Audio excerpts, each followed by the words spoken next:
Chapter 4, When Perspectives Clash, aka Why Your Thanksgiving Dinner Gets Awkward and How to Keep Your Sanity Intact.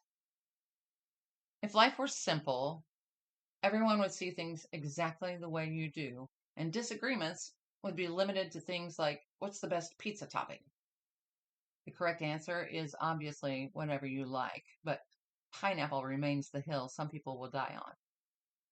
Unfortunately, real life is messy and perspectives don't just sit quietly next to each other. They collide, clash, and sometimes explode in ways that make family gatherings, social media, and office meetings feel like battlegrounds. So, what do we do when perspectives don't just differ, but directly contradict each other? The science of why people dig in their heels. Ever noticed that when people are challenged on their beliefs, they don't usually say, "Oh, wow, I never thought of it that way. I've changed my mind entirely." Instead, they double down. That's because the brain treats deeply held beliefs like personal identity. When someone questions them, it feels like an attack, not just on the idea, but on the person holding it. Psychologists call this motivated reasoning. Instead of evaluating new information objectively, our brains work overtime to defend what we already believe.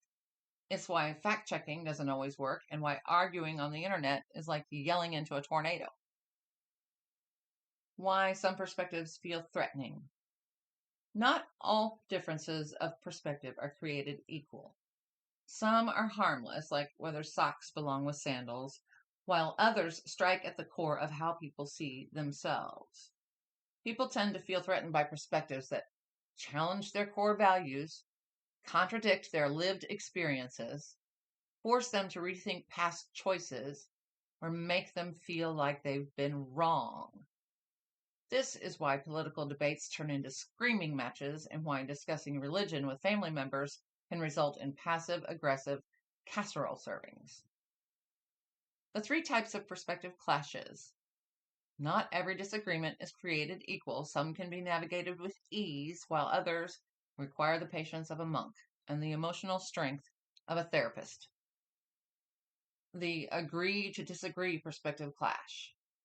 These are the mildest clashes, differences in taste, preference, or minor beliefs that don't really affect your relationship. Example, your friend thinks country music is the greatest genre ever. You think it sounds like a sad tractor commercial. Neither of you loses sleep over it. Best approach, nod, smile, and let it go. The this affects how we interact perspective clash. These are bigger. They impact relationships, communication, and daily life. Example, one person believes in strict parenting while their partner believes in a more relaxed approach. This affects how they raise their kids, so compromise is required. Best approach, open dialogue, mutual respect, and setting boundaries. Though we might need therapy for this perspective clash. These are deep, fundamental, ideological, and emotional. They challenge personal identity and can feel like a battle for your soul. Example, you are LGBTQIA+, but a family member's perspective is shaped by a belief system that doesn't accept it. Best approach? Protect your mental health first. Set clear boundaries and recognize that some perspectives won't change, but you don't have to suffer because of them. How to handle clashing perspectives like a pro. Since mind control isn't an option yet, here's how to navigate perspective clashes without losing your sanity. Pick your battles wisely.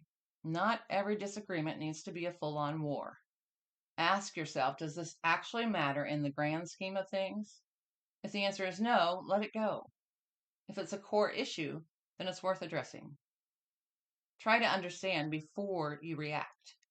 Before you assume someone is being willfully ignorant, ask, what life experiences led them to this perspective?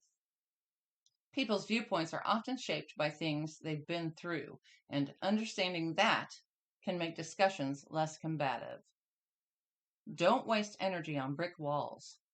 Some perspectives are so deeply ingrained that no amount of discussion will change them.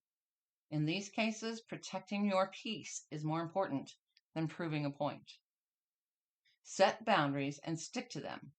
If a certain perspective clash is toxic or damaging to your well being, setting clear boundaries is necessary.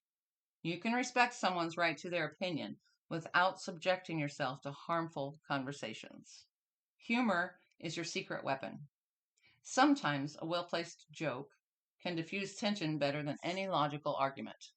Laughter reminds people that at the end of the day, we're all humans, flawed, ridiculous, and just trying to make sense of this chaotic existence. Like, we're both entitled to our opinion.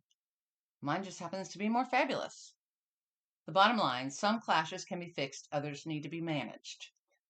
The reality is, not all perspective clashes will end with a hug and a happy resolution. Some will remain unresolved, and that's okay. The goal isn't to make everyone think the same way, it's to learn how to navigate differences without losing yourself in the process. Because at the end of the day, you don't have to agree with everyone. But if you want to keep your relationships and your sanity intact, understanding perspectives, even the ones you don't like, goes a long way. Of course, sometimes relationships aren't meant to be forever. Toxicity or abuse is never acceptable.